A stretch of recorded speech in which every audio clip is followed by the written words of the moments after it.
Welcome back to another technical deep dive here in the debug zone. Today, we're tackling a big question and breaking it down with insights from other users. Hopefully, this clears up some misconceptions and helps you get the answer you need. So buckle up, stay a little curious, and let's jump right in.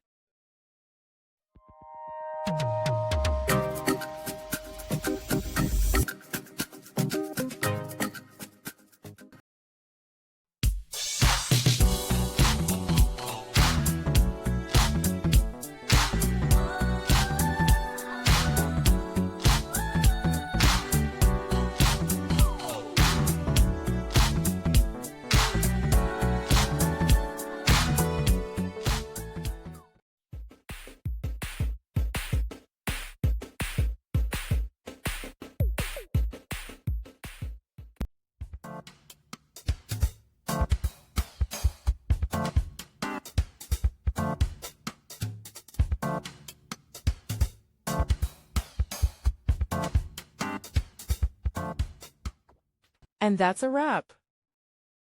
I hope you found the answer you were looking for. If you did, take a second to hit that subscribe button. It really helps out. And let me know in the comments which solution worked best for you. See you next time in the debug zone.